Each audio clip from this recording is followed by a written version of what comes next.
یہ کہانی صرف ایک قصہ نہیں، یہ ہے ایمان اور تکبر کی ٹکر۔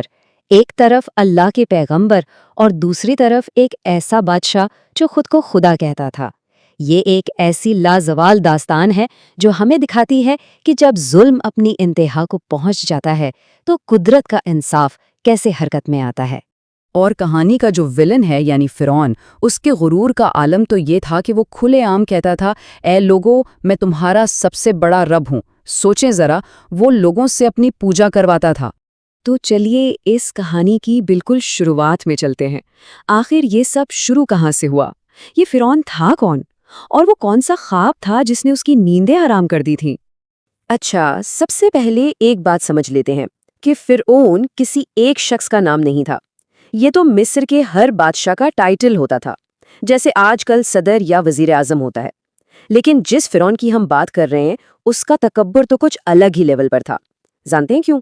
کہا جاتا ہے کہ 100 سال کی حکومت میں اسے کبھی معمولی سے بخار تک نہیں ہوا تھا، اور بس اسی بات نے اسے یہ یقین دلا دیا تھا کہ اسے کوئی شکست نہیں دے سکتا۔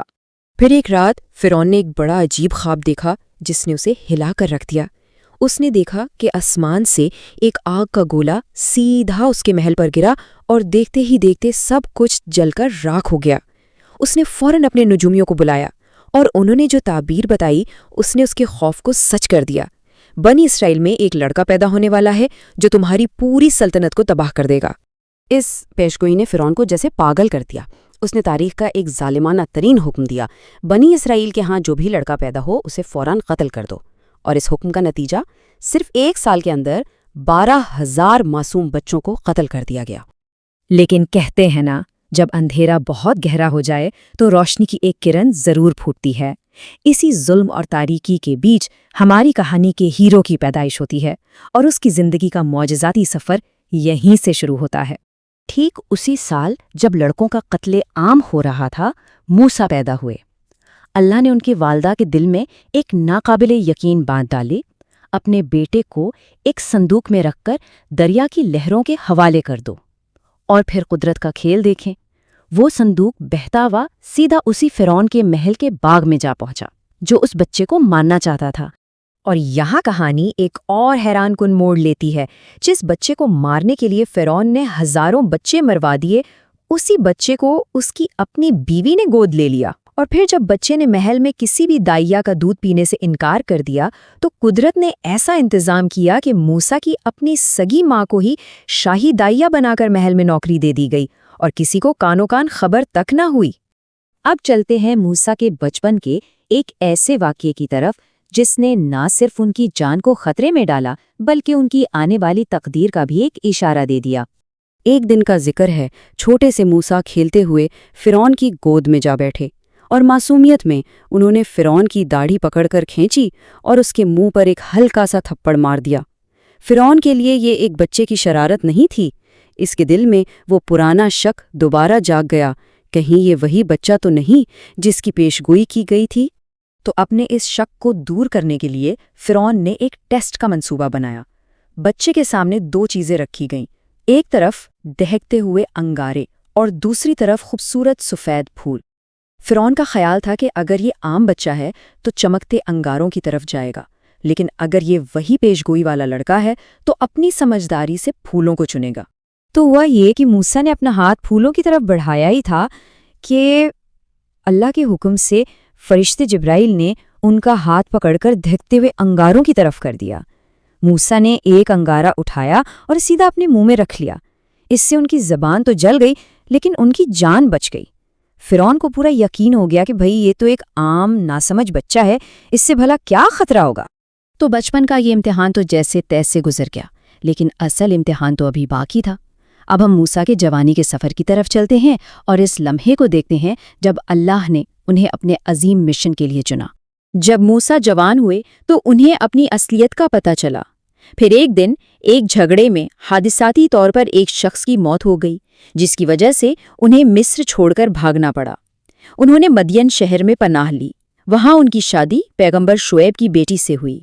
10 سال وہاں گزارنے کے بعد اللہ نے انہیں حکم دیا کہ اب واپس مصر جاؤ اور فرعون کا سامنا کرو۔ تو جب موسیٰ فرعون کے بھرے دربار میں پہنچے اور اسے ایک اللہ پر ایمان لانے کی دعوت دی تو اس مغرور بادشاہ نے ثبوت مانگا۔